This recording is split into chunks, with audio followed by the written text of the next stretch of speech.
चलो भाई, तो डिविजनल स्ट्रक्चर हमने स्टार्ट कर दिया था शायद।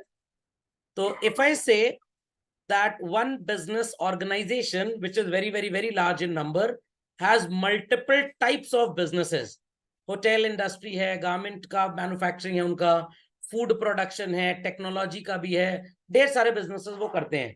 तो this bifurcation, this segregation, this separation, this division is known as what?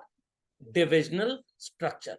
तो आप टाटास का बात ले सकते हैं, बट अगर बच्चों हम इन्फोसिस की बात करें तो सर इन्फोसिस तो सिर्फ आईटी में है। आईटी में भी उनका बिजनेस बहुत बड़ा है, वो रिटेल भी करते हैं, दैट इज सॉफ्टवेयर भी सप्लाई करते हैं बना के।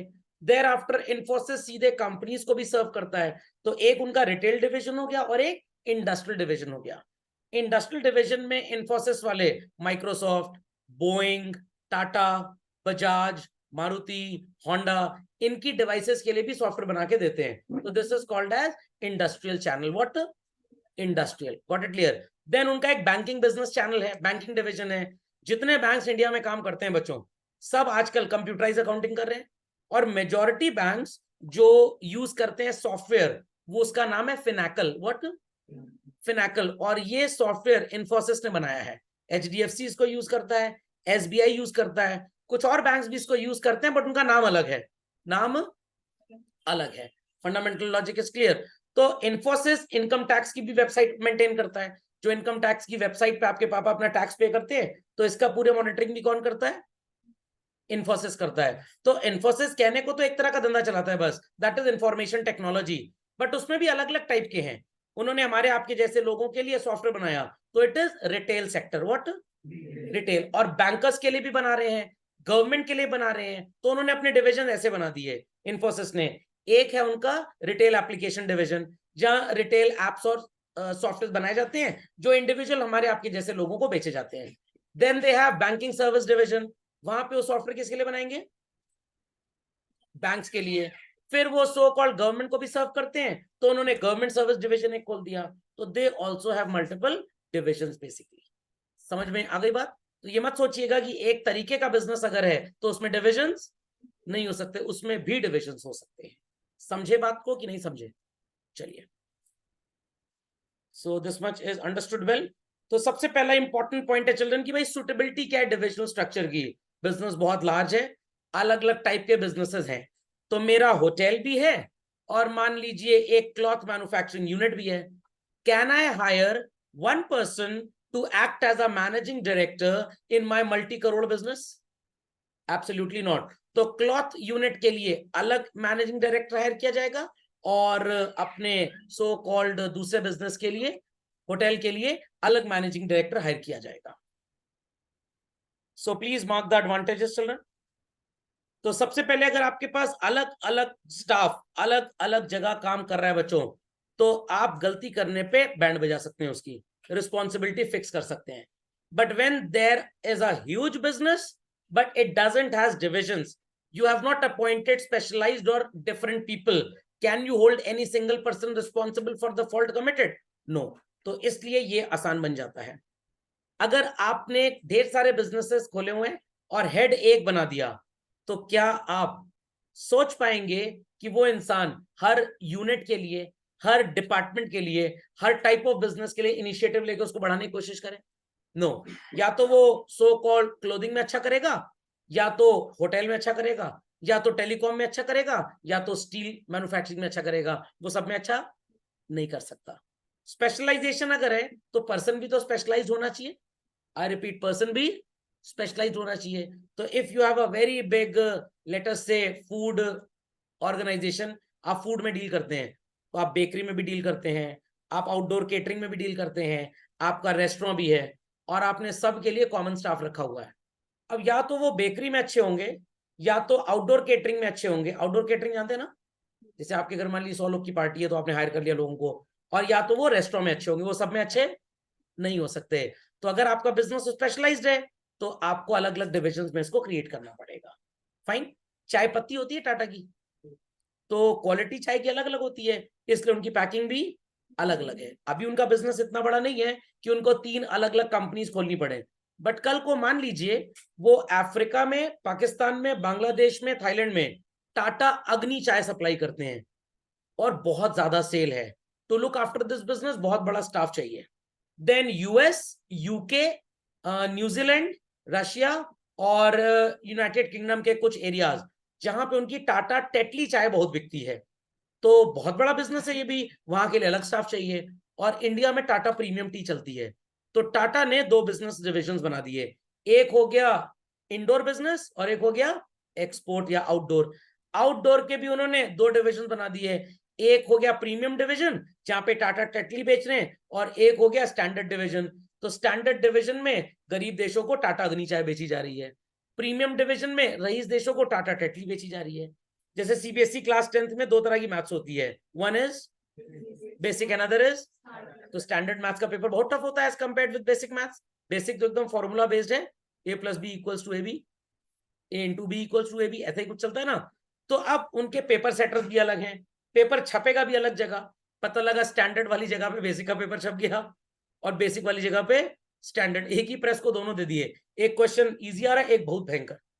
तो वहां पे क्या करेंगे भाई, स्टैंडर्ड वाला डिपार्टमेंट अलग और बेसिक मैथ्स वाला अलग। तो ये डिविजनल हुआ या फंक्शनल हुआ, डिविजनल। फिर कॉपीज भी अलग अलग चेक होंगी, बेसिक की कॉपी अलग और स्टैंडर्ड की अलग। ऐसे 11th-12th में होता है, इंग्लिश एक कोर होती है और एक नॉर्मल इंग्लिश, फंक्शनल इंग्लिश, एक हिंदी कोर होती है, एक दूसरी हिंदी होती है, क्या बोलते हैं उसको, हिंदी ए और हिंदी कोर। तो इनका पेपर अलग अलग बनता है, सारा पूरा पैटर्न इनका अलग चलता है। तो this is also what children, divisional structure. नहीं समझे, समझ में क्या? ये जो बड़ी बड़ी कंपनी एसी बनाती हैं, ये 2 तरह के एसी बनाती हैं, एक जो रिटेल सेक्टर में सप्लाई होते हैं, जो घरों में लगाए जाते हैं, एक जो ऑफिसेज में लगाए जाते हैं, बड़ी बड़ी यूनिट्स, जिनको वीआरवी यूनिट बोलते हैं। क्या बोलते हैं? VRV unit. Got it clear? एक आउटडोर यूनिट से 5-5, 6-6 इंडोर्स कनेक्टेड होते हैं। तो आउटडोर और जो इंडस्ट्रियल सेक्टर है इट इज डिफरेंट, और जो रिटेल सेक्टर है इट इज डिफरेंट। तो this is also called as divisional structure. समझ में आई बात या बिल्कुल नहीं आई बात? सो अगर आपका बिजनेस एक्सपैंड कर रहा है और ग्रो कर रहा है, क्या आप एक ही डिवीजन में एक्सपेंशन और ग्रोथ कर सकते हैं? नहीं कर सकते। समझ में आ गई बातें? So please update this, then I start with the explanation in expanded way children. So सबसे पहला पॉइंट है बच्चों, fixation of responsibility. Human resource department जिसकी जिम्मेदारी है लोगों को हायर करके नौकरी देना, कर तो लिया हायर, बट सही से शायद प्लान नहीं बना होगा। More people were employed, definitely more salaries are to be paid, but the output which was expected from this staff was not achieved. तो पर यूनिट जो हम तनख्वाह दे रहे हैं, बदले में हमको उतना सेटिस्फैक्शन नहीं मिला, उतना बेनिफिट नहीं मिला। तो किसकी बैंड बजाएंगे? एचआर हेड की, ह्यूमन रिसोर्स डिपार्टमेंट के हेड की, या फाइनेंस और मार्केटिंग हेड की? ह्यूमन रिसोर्स हेड की बैंड बजाएंगे या फाइनेंस और मार्केटिंग वाले की? ह्यूमन रिसोर्स की। उसने सही से मैन पावर प्लानिंग नहीं की।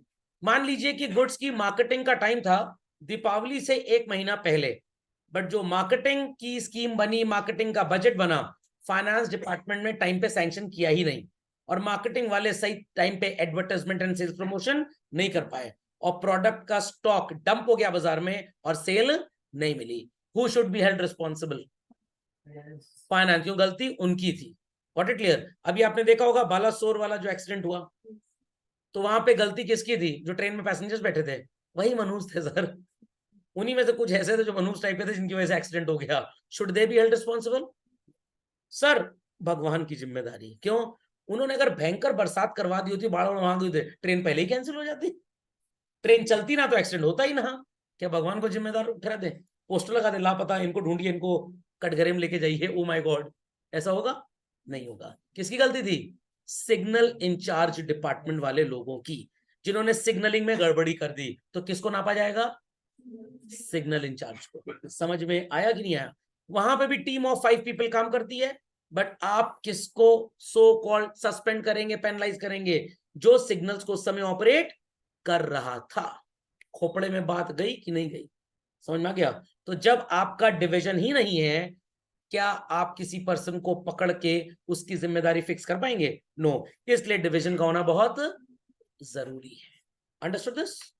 Next, promotes flexibility and initiative.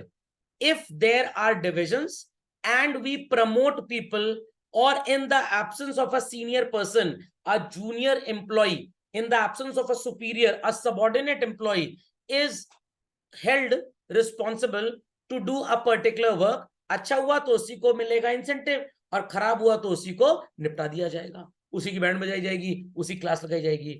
But अगर आपने सो कॉल्ड डिवीजन बनाए नहीं, आपने कभी जूनियर को जिम्मेदारी रिस्पॉन्सिबिलिटी दी ही नहीं, तो क्या आप कभी उसे आगे बढ़ने का मौका दे पाएंगे? Absolutely not. तो if in a bank children a manager is on leave, तो क्या उस दिन बैंक बंद कर दिया जाए? नो। जो असिस्टेंट मैनेजर होगा, ही और she will be working at the place of the manager and to authorise to put the signature to do all those acts which the manager was permitted to do. इसको delegation बोलते हैं basically.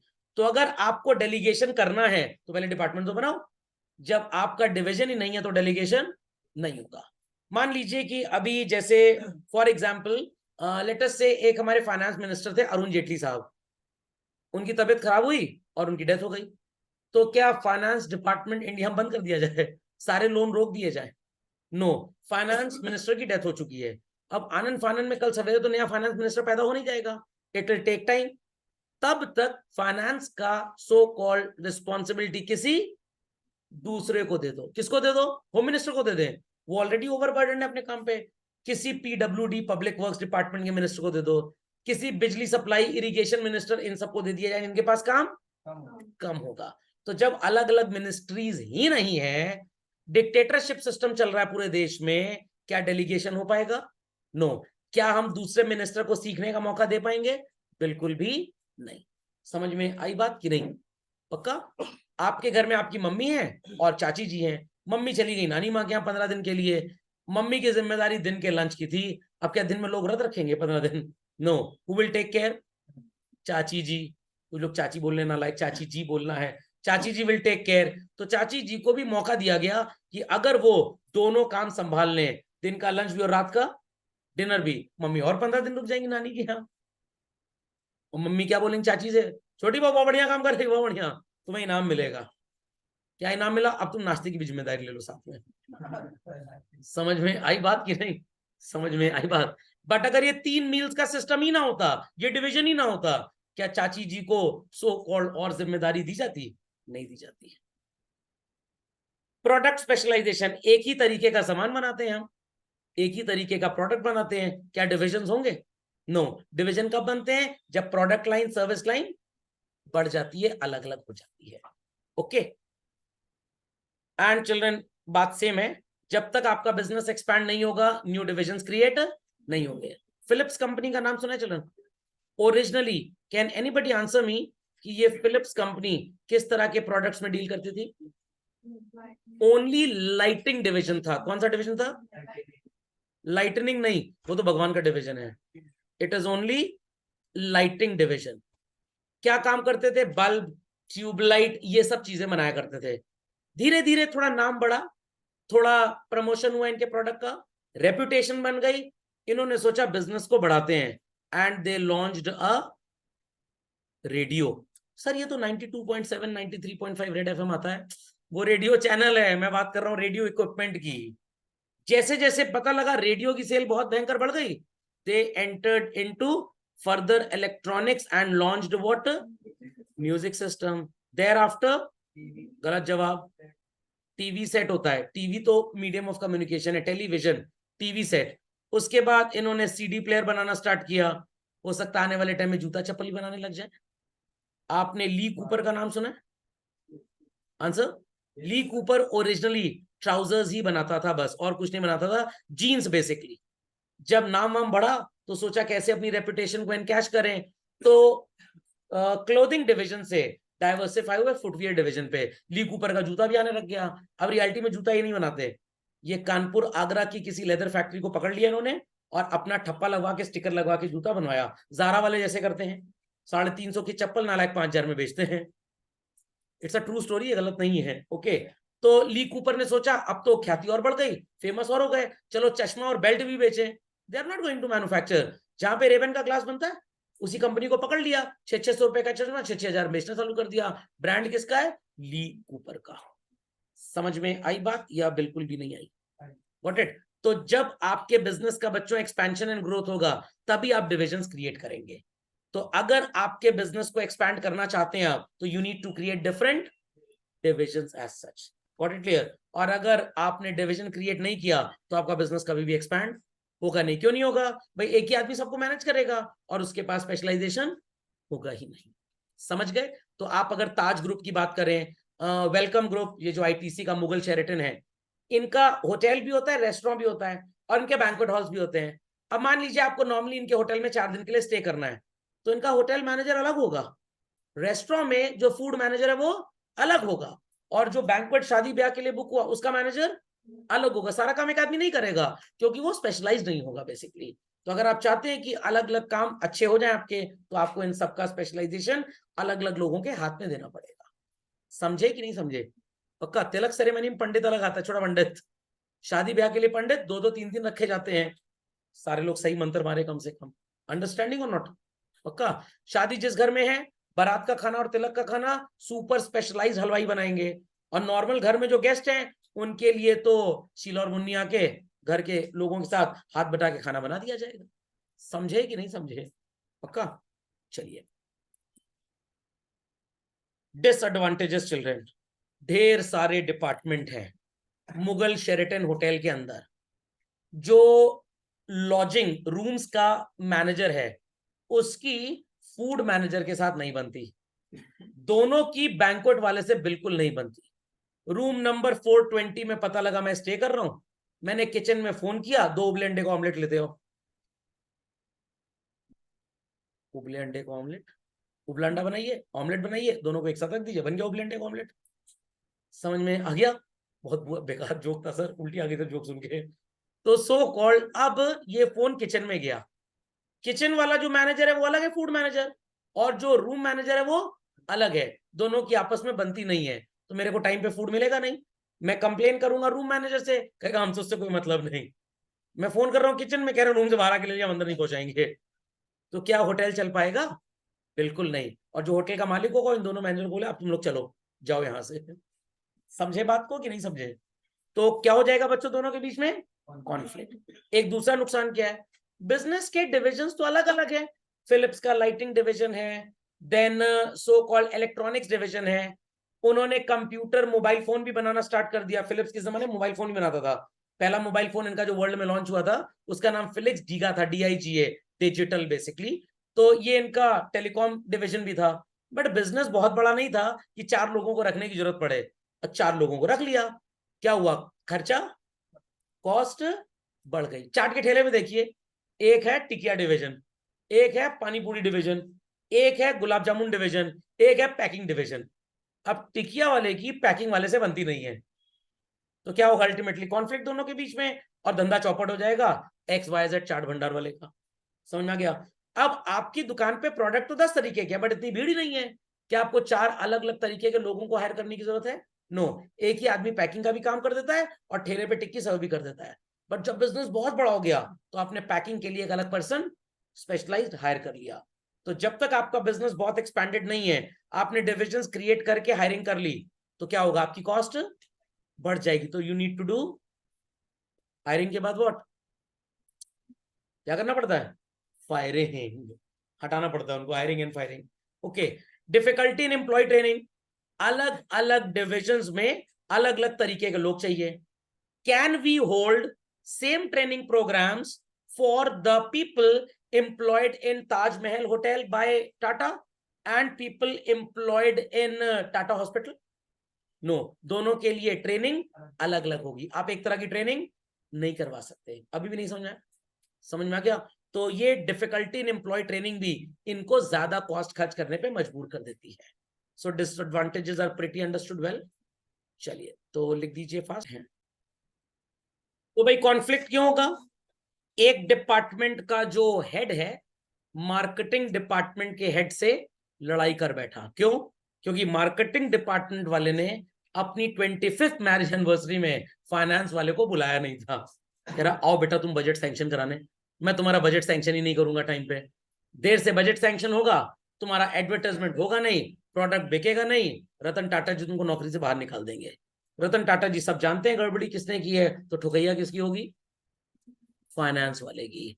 ना होते ढेर सारे department, ना होते ढेर सारे डिविजन्स, ना होती आपस की कॉन्फ्लिक्ट। और जितना ज्यादा डिवीजन क्रिएट करेंगे उतने ज्यादा लोगों को आपको एम्प्लॉय करना पड़ेगा और उतना ज्यादा आपको पैसा खर्च करना पड़ेगा। तो अगर हम बात करें what is called as Tata की चिल्ड्रन, तो किसी जमाने में टाटा की एक सेलुलर फोन सर्विस थी जिसका क्या नाम था? Tata Docomo. Docomo Chinese partner था इनका। और उसके बाद टाटा वालों ने VSNL सुना, विदेश संचार निगम लिमिटेड, जो इंटरनेट सर्विसेज प्रोवाइड करता है, गवर्नमेंट कंपनी, इसमें 25% इन्वेस्ट कर दिया। तो टाटा का स्टेक इसमें भी आ गया। टाटा ने डोकोमो इसीलिए बंद कर दिया क्योंकि उनके पास इतना स्टाफ नहीं था कि वो इसको और इसको दोनों को मैनेज कर ले। वो एक ही स्टाफ से दोनों मैनेज करवा रहे थे। यहाँ पे तो मठाधीश भरे हुए थे, सरकारी दामाद जिनको रतन टाटा जी निकालने में इंटरेस्टेड थे नहीं, और उनसे बोला जा रहा था कि आप डोकोमो को भी देख लीजिए, तो डोकोमो को डुबा दिए, देख नहीं पाए।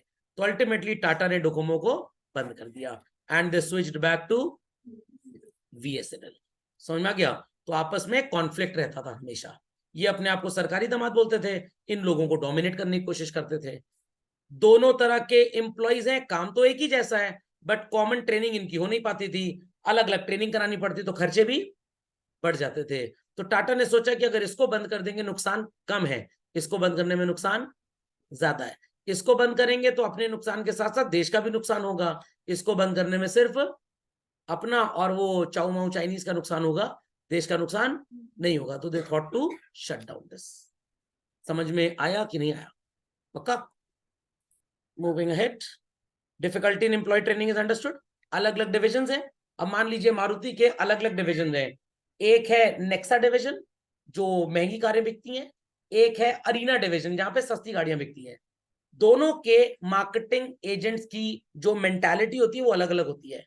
अरीना में आपको मार्केटिंग के लोग, सेल्समैन, प्राइस कट ऑफर कर देंगे, सर आप ऑर्डर प्लेस करिए, हम गाड़ी 10,000 सस्ती दिलवा देंगे आपको। थोड़े सो कॉल्ड अगेंस्ट एथिक्स काम कर जाते हैं। नेक्सा में ये प्रैक्टिसेस नहीं चलती। They say price is this, we can offer you accessories, but price हम कट करके नहीं बेचेंगे। क्या दोनों एम्प्लॉइज की मेंटालिटी सेम है? एक गली छाप दुकानदार, एक शोरूम छाप, तो दोनों की क्या ट्रेनिंग एक साथ हो सकती है? नो, तो दोनों की ट्रेनिंग अलग अलग होनी चाहिए। समझ में आ गई बात कि नहीं? Can we train English and Hindi teachers combined? Absolutely not. Can we train physics and commerce teachers combined? No. But अगर साइकोलॉजिकल ट्रेनिंग दे दी है, how to handle donkey students who can never become monkeys, ये training एक साथ हो सकती है। समझ में आई बात कि नहीं? चलिए, सो फंक्शनल और डिविजनल क्लियर हो गया बच्चों सबको? तो झटपट वेरी क्विकली बच्चों आप डिफरेंसेस लिख लें फंक्शनल और डिविजनल के, मैं साथ साथ आपको समझाता भी जाता हूं। स्पेशलाइजेशन फंक्शनल में और डिविजनल में क्या होता है?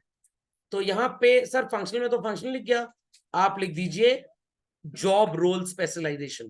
क्या लिखेंगे? Job role specialisation. सर ये पनीर रोल से थोड़ा सा फर्क है क्या? अरे पनीर रोल डिफरेंट है, ये जॉब रोल डिफरेंट है।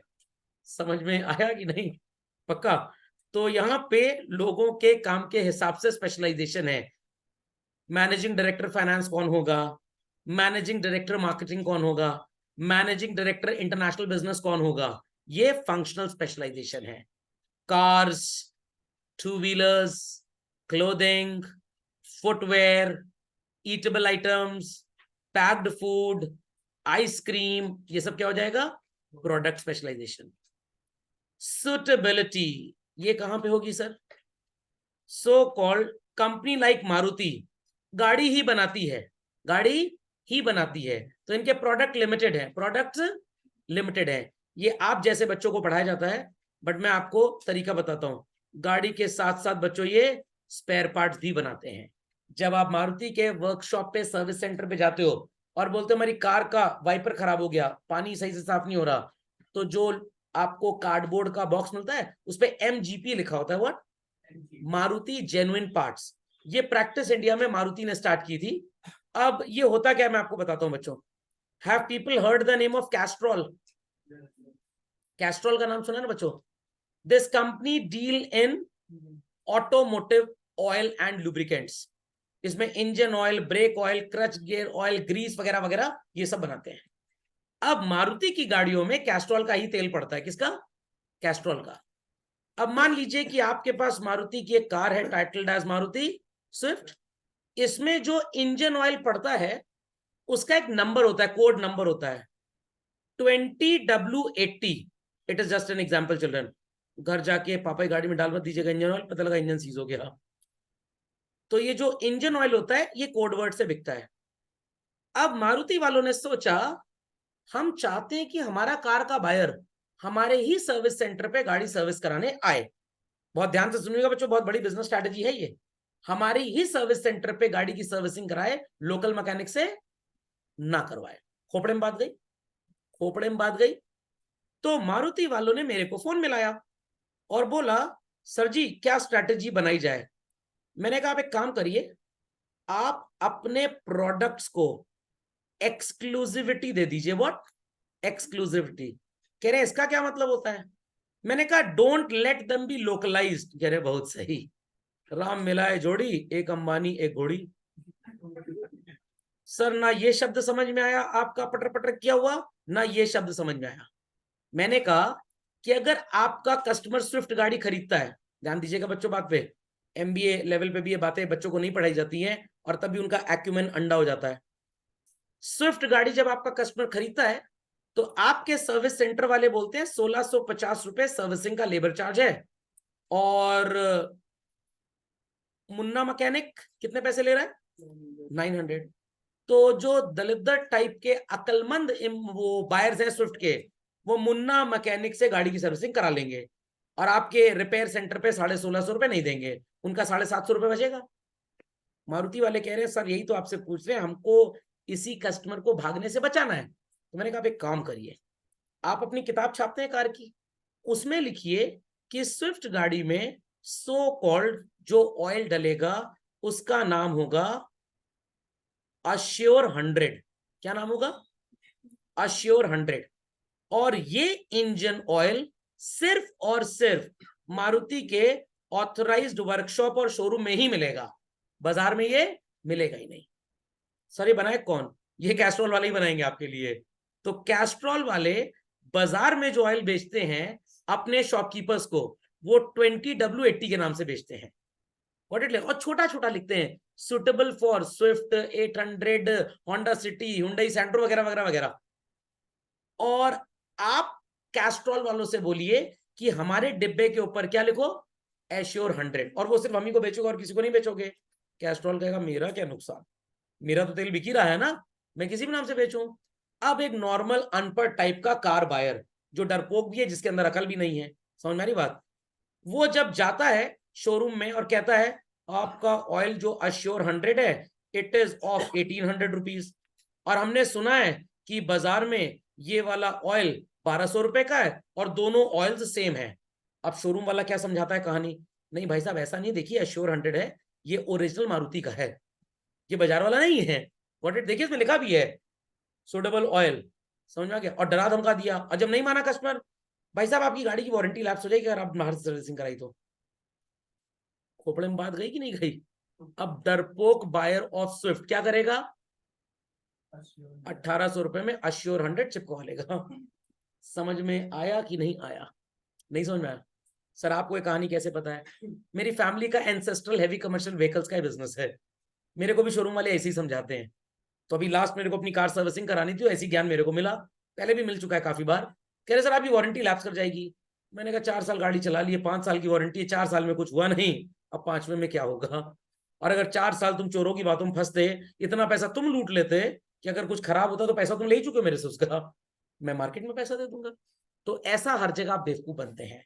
तो आप किसी इलेक्ट्रॉनिक स्पेयर पार्ट्स की दुकान पे जाइए, कहिए मेरे पास एप्पल मैकबुक प्रो है और उसका सो कॉल्ड एक छोटा सा पार्ट खराब हो गया है, कितने का है? हाँ सर जी ये 4000 रुपए का है। और बोलिए ये आईसी खराब हो गया, हमारे रेडियो में लगती है, अच्छा 50 रुपए दे दीजिए। नहीं समझे? You go to the market and say give me a back cover for Redmi Note Pro Max, कितने का है? 50 रुपए का। Give me the cover for iPhone 15, कितने का है? 350 रुपए का। बनते दोनों ही 10-10 रुपए में है। समझ में आई बात कि नहीं? तो ऐसे कस्टमर को मार्केटिंग समझाई जाती है। तो मारुति वालों ने MGP के नाम से एक ट्रेडमार्क रजिस्टर कराया और अपने शोरूम्स में वही स्पेयर पार्ट्स बेचे जो बाजार में आते हैं, वही सप्लायर्स मैन्युफैक्चरर्स बाजार में बेचते हैं। एक कंपनी है बच्चों टीवीएस गर्लिंग, और एक कंपनी है केबीएक्स। टीवीएस गर्लिंग, जो टीवीएस है ये इंडियन पार्टनर है, गर्लिंग जो है ये इनका फॉरेन पार्टनर है। KBX is Kalyani brakes limited, Pune में इनका प्लांट है और इनका प्लांट तो साउथ इंडिया में है। दोनों लोग automobile children audio video is okay to all? Yes, sir. Yes, sir. चलिए, हाँ भाई, तो कंटेंट थोड़ा सा डिलीट हो गया, not to worry at all, लोगों की बुद्धि में तो चला ही गया होगा। तो ये ब्रेक पार्ट्स बनाते हैं ऑटोमोबाइल व्हीकल्स के लिए। अब आप इनका ब्रेक पार्ट अगर MGP के नाम से खरीदेंगे, रेट विल बी 20 to 30% मोर, और अगर आप ओरिजिनली कंपनी KBX और TVS गर्लिंग के नाम से खरीदेंगे, रेट विल बी लेस। गाड़ी में बच्चों हेडलाइट और टेल लैंप लगता है। मैं आपको अपनी आप बीती स्टोरी बता रहा हूँ। Years ago I had a car named as Alto K10। Alto K10, एक जगह मैंने कार को पार्क किया हनुमान मंदिर के बाहर, दो सांड आपस में लड़ गए और पता नहीं मेरे से ही दुश्मनी थी, आके बढ़ गया मेरे गाड़ी के टेल लैंप पे, टेल लैंप टूट गया। तो मैंने मार्केट में पता लगाया, MGP was providing one tail lamp children at 1250। मैं शॉप पे गया, मैंने देखा अंदर मेरे को छोटा छोटा लिखा हुआ नजर आया यूमैक्स। क्या? यूमैक्स। मैंने दिल्ली में फोन किया होलसेलर को, my uncle's courier agent visits there. तो मैंने फोन किया, मैंने कहा कितने का मिलेगा? कह रहा sir pair would be available at 1500 rupees. कितने का? 1500 रुपए में दोनों टेल लैंप मिल जाएंगे। एंड यहाँ पे एक कितने का मिल रहा था? 1250। फर्क सिर्फ इतना, हमारे वाले में ल्यूमैक्स बड़ा बड़ा लिखा था और 1250 वाले में मारुति बड़ा बड़ा लिखा था। साइज वही, चीज वही, सब कुछ वही, सिर्फ मारुति पैसा कमाता है इसमें। समझे कि नहीं समझे? समझ में आ गया? नहीं समझे? Got it clear? आपने अरविंद मिल्स का नाम सुना है बच्चों? अरविंद मिल्स नहीं सुना होगा। अच्छा, डेनिम जानते हैं क्या होता है? अरविंद मिल्स 6 तरह का डेनिम बनाता है। सबसे महंगा वाला लेवाइस, वर्साशे, किलर, इनको बेचा जाता है। रेट इज 110 रुपए मीटर। 110 रुपए मीटर। सस्ते वाले का रेट है 40 रुपए मीटर। ये 40 रुपए मीटर वाला जो डेनिम है, ये लगता है स्पार्की की जीन्स में, और जीन्स बिकती है 999 की। 110 वाला डेनिम लगता है सो कॉल्ड लेवाइस और किलर के ट्राउजर में, जीन्स बिकती है 4999 की। This is the value of brand children. मान्यवर पे कुर्ता बिकता है ना, अरविंद मिल्स का ही कपड़ा होता है 250 रुपए मीटर का। 2-2.5 मीटर में कुर्ता बन जाता है 600-700 रुपए कपड़े में। 100-150 रुपए टेलर की स्टिचिंग जोड़ लीजिए, 800 रुपए हुआ ना। तो आप कपड़ा खरीद लीजिए, मुन्ना टेलर से सिलवा लीजिए, 1000 रुपए में कुर्ता आपका सिल जाएगा। मान्यवर में रेंज ही 3999 से स्टार्ट होती है। इतना बत्ती, air conditioner, Virat Kohli, Anushka aunty का पैसा कहां से आएगा? सब आप ही देते हैं। तो when you by that kurta, you only by that kurta, you don't only by that kurta, you by the so called बकवास ऑफ अनुष्का, क्या नाम था उनका, शर्मा, एंड विराट कोहली। समझ में आया कि नहीं आया? विराट कुंबले नहीं है बेवकूफ। चलिए, ये बात सबको समझ में आ गई बच्चों? समझ में आ गई? चलिए, कल को आप भी ऐसे ही बिजनेसेस करेंगे, फिर मैं आपका एग्जांपल लेके समझाऊंगा। बर्गर 70 रुपए का, घर में बना लो 20 रुपए का बनता है। तो आप सिर्फ बर्गर का पैसा नहीं देते हैं, वहां के एम्बियंस का पैसा देते हैं, वहां की जो जेंट्री है उसका पैसा देते हैं। सड़क पे बर्गर है 25 रुपए का, साथ में मक्खी भी फ्री है। समझ में आ गया? वेज बर्गर मांगेंगे, हमेशा नॉनवेज ही मिलेगा, बैक्टीरिया वायरस हमेशा रहेगा उसके साथ। ओके, चलो। तो मारुति जैसी कंपनी के केस में प्रोडक्ट एक है, यहां लिखा है, बट मैंने आपको बता दिया ना एक MGP भी है उनका। तो मारुति के भी डिविजन है चिल्ड्रन। कौन कौन से डिविजन हैं? एक सेल्स डिविजन है बच्चों और एक सर्विस डिविजन। सेल्स में फर्दर 2 डिविजन है, एक नेक्सा और एक अरीना। सर्विस में भी 2 डिविजन है, एक अरीना सर्विस है और एक नेक्सा सर्विस है। सर इसका मतलब क्या है? जो गाड़ियां नेक्सा शोरूम से बिकती है मारुति की, Maruti Ciaz, Maruti Ignis, Baleno, महंगी वाली, ये सिर्फ यहीं पे सर्विस होंगी। जो यहां से बिकती हैं वो यहां सर्विस होंगी। मतलब सर कोई अगर बलिनो गाड़ी खरीदे और अरीना के शोरूम में जाके सर्विस कराए तो वो सर्विस नहीं होगी, मेरे जैसे की हो जाएगी, आपकी जैसे की नहीं होगी। सर ऐसा क्यों? आपने गाड़ी खरीदी बलिनो, आप जब अरीना वाले के पास जाएंगे वो आपको ज्ञान देगा, भाई साहब हम गाड़ी सर्विस कर देंगे, जो स्पेयर पार्ट्स स्विफ्ट में लगते हैं वही बलिनो में भी लगते हैं। स्विफ्ट गाड़ी अरीना शोरूम में बिकती है और बलिनो नेक्सा में, इसीलिए आपको यहाँ 50,000 एक्स्ट्रा चिपकाया जाता है। समझ में आ गया? अच्छा तो कर दो फिर सर्विस। अरीना शोरूम में जब आप गए सर्विसिंग कराने बलिनो की, रेट कोट किया गया 5,000 रुपए, नेक्सा वाले कह रहे हैं हम 9,000 रुपए लेंगे। आप महंगे कस्टमर ना, आप तो आईफोन वाले हैं, आप तो 350 का कवर खरीद सकते हैं, तो मैं यही ना करा लूं। ये कहेगा मैं सर्विस तो कर दूंगा गाड़ी की, बिल नहीं दे पाऊंगा, क्योंकि अगर मैं बिल दूंगा तो मैं फंस जाऊंगा, मैं ऑथोराइज नहीं हूं। समझ में आया? तो मेरे फ्रेंड का अरीना सर्विस सेंटर है, नेक्सा की मेरे पास गाड़ी है, नेक्सा वाले सर्विस सेंटर में जाता हूं तो वो जाहिल बोलते हैं कि 9,000 रुपए लेंगे गाड़ी सर्विस का, ये 4,000 में सर्विस कर देता है। सेम इंजन ऑयल का नाम यहाँ पे फर्क है 2,500 का, सेम इंजन ऑयल का नाम यहाँ पे फर्क है 1,250 रुपए का। अंडरस्टैंडिंग और नॉट? यहाँ पे वो एयर फिल्टर चेंज कर ही देंगे आपका, चाहे गंदा हुआ, सॉरी एसी फिल्टर चाहे गंदा हुआ चाहे ना हुआ, ये वैक्यूम क्लीनर से प्रेशर मार के साफ कर देते हैं अगर गंदा नहीं है तो, जुगाड़ पानी। बट यहाँ पे बिल नहीं मिलता, हमें कौन मुंह में बिल चिपकाना है?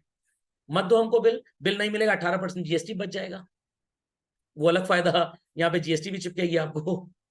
खोपड़े में बात गई कि नहीं गई? नहीं समझ में आया? पक्का?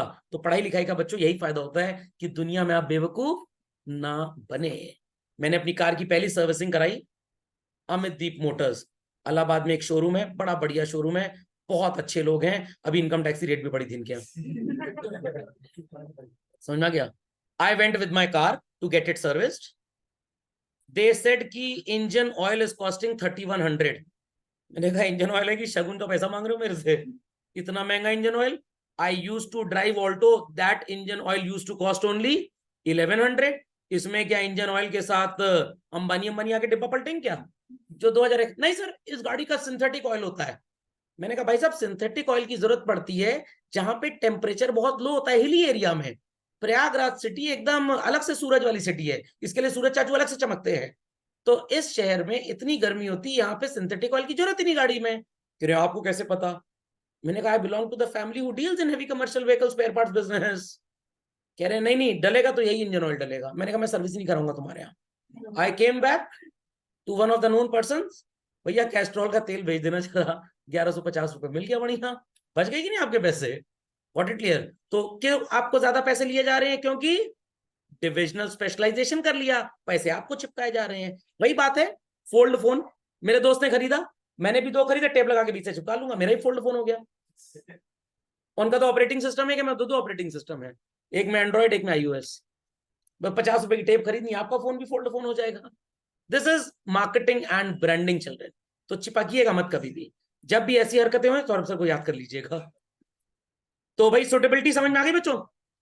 ऑटोनोमी, यहां पे ऑटोनोमी कम है क्योंकि काम धाम की बात हो रही है, यहां प्रोडक्ट की बात हो रही है, तो ऑटोनोमी ज्यादा है। नए प्रोडक्ट की यहां कोई बात ही नहीं है और यहां पे सारी बात ही नए प्रोडक्ट की है। This is formed on the basis of business functions, this is formed on the basis of type of products. Basically ये पहले वाले पॉइंट का ही एक्सपेंशन है। ये इकोनॉमिकल होता है बट ये इकोनॉमिकल नहीं होता, क्योंकि हर डिपार्टमेंट के लिए मैनेजिंग डायरेक्टर, हर डिपार्टमेंट के लिए मैनेजर, हर डिपार्टमेंट के लिए सेल्समैन, हर डिपार्टमेंट के लिए सीईओ चाहिए, तो ये महंगा है। यहां पे रिस्पॉन्सिबिलिटी आप फिक्स नहीं कर सकते बट यहां पे फिक्स कर सकते हैं। नेक्सा की सेल डाउन हो रही है तो नेक्सा वालों की बैंड बजाएंगे, अरीना की सेल डाउन हो रही है उनकी बैंड बजाएंगे। समझ में आ गई बातें? चलिए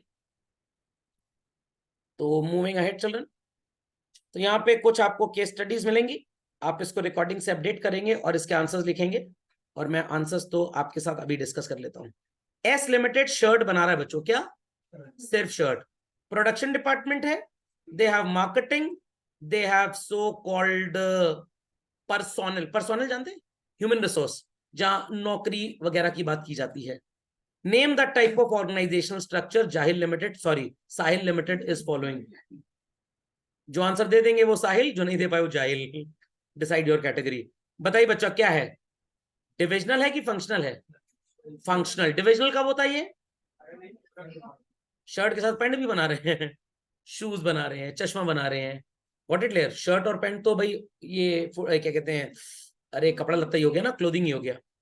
इलेक्ट्रिकल गुड्स, 4 एक्टिविटीज है, production, marketing, finance and personnel. कौन सा स्ट्रक्चर है बच्चों? फंक्शनल। व्हाट इट लेयर, रेखा की शू मैन्युफैक्चरिंग फैक्ट्री है, बिजनेस को एक्सपैंड करना चाहते हैं, लेदर बैग्स, फॉर्मल वेयर भी बनाना चाहते हैं जूतों के साथ। डिविजनल करना पड़ेगा, क्योंकि भाई जूता पैर में तो कोई नहीं पहनेगा ना, तो जूता फुटवेयर में आएगा, लेदर बैग किस में आएगा? फैशन एक्सेसरीज में आ जाएगा। अभी recently my sister posted a photo to me, एक कोई हैंडबैग था, उस पे ये लिखा था। मैंने कहा व्हाट इज दिस? कह रही हैंडबैग है। मैंने कहा बढ़िया है। कह रही कितने का होगा? मैं होगा 100-150 रुपए का। कह रही तुम्हारी हैसियत 100-150 वाली है। मैंने कहा यही क्या, स्लिंग बैग है, सिंपल था। तो इसने मेरे को लिंक भेजा, तो मैंने लिंक देखा, एजियो ल्यूक्स पे वो मिल रहा था। मैंने फिर उसको फोन किया, दिमाग खराब हो गया क्या तुम्हारा? कह रही क्यों ऐसा बोल रहे हो? मैंने कौन बेवकूफ बोला था 20,000 का बैग खरीदने को? सिंपल सा स्लिंग बैग 20,000 रुपए का। मैंने 2 महीने चालू राशन आ जाए 20,000 में, बैग में क्या होएगा? इससे अच्छा बरसाती खरीद लो, बरसात में ढक लो अपने आप को। मैंने क्या पैसा बर्बाद कर रही हो? कह रही पैसा नहीं बर्बाद कर रहे, एक क्लाइंट ने गिफ्ट किया था। मैंने कौन ऐसा क्लाइंट है? She is AVP in Kotak wealth basically. तो डिक्सन के जो मालिक हैं मिस्टर वाधवानी जी, उन्होंने गिफ्ट किया था। खोपड़े में बात गई कि नहीं गई? उन्हें 20,000 में आंख खुल रह गई। मैंने 20,000 म्यूचुअल फंड में लगा था, कितना बढ़ जाता। मेरी 100 का कहाँ मिलता है? मैंने कहा इलाहाबाद में चौक एरिया में 100 का मिलता है, ये उससे मॉरिस कॉर्स भी लिखा होता है, समझ में। बट ये 100 मिनट चलेगा। मॉरिस कॉर्स ऐसी कोई कंपनी थी। अच्छा चलिए खैर, तो बच्चों समझ गए सब लोग? अगली क्लास में बढ़ाएंगे, थोड़ा सा बता देता हूं आज। मम्मी गई नानी माँ के यहाँ, क्योंकि मामा जी के छोटे बेटे की शादी है। आपको जिम्मेदारी देके गई हैं, घर की बागडोर आपको संभालनी है। बागडोर आपको संभालनी है। What is that? Delegation. What? Delegation. तो सर शादी है मामा जी के बेटे की, तो हमको क्यों ले गई? शादी नहीं है, मामा जी का बेटा शादी जिससे करना चाहता है, घर वाले मान नहीं रहे हैं। दादी माँ कह रही मैं जिससे बोलूंगी तू शादी तो उसी से करेगा, नानी माँ मतलब। तो नानी माँ is of the view of centralisation. But सब लोग घर में बैठ के बात विचार कर लें, तब डिसेंट्रलाइजेशन है। तो मम्मी डेलीगेशन देकर डिसेंट्रलाइजेशन करवाने गई है। कहाँ गई सर मम्मी? दिल्ली गई है, और बहुत डिसेंट बातें करेंगी वहां जाके। समझ में आया कि नहीं? तो डिसेंसी इज दिस, जब आप बात विचार आपस में करें, लोअर मैनेजमेंट को भी पार्टिसिपेट करें, टॉप को भी पार्टिसिपेशन का मौका दिया तो गया ही गया है। जब दे दें अपनी जिम्मेदारी, क्या कर दें? दे दे, ले, दे रहा हूं मैं, तू ले ले। टेली, हम दे रहे हैं, तू ले ले। मैं जिम्मेदारी दे रहा हूं, तू जिम्मेदारी ले ले। समझ में आई बात? समझ में आई बात चलन? मैं जिम्मेदारी दे रहा हूं, तू जिम्मेदारी ले ले। गेट खोलने से लेकर पूरा संभालना है, डेलीगेशन। नहीं समझ में आई बातें? याद रख लेंगे ना? मैं जिम्मेदारी दे रहा हूं, तू जिम्मेदारी ले ले, डेलीगेशन। इजी है एकदम, इजी है। हमारे बॉयज स्कूल में मिस्टर गिल्डियाल हमको ऐसे ही पढ़ाए थे डेलीगेशन, 1997-98 में, 25 साल पहले, तब से रटा हुआ है। चलिए, दैट्स ऑल फॉर टुडे।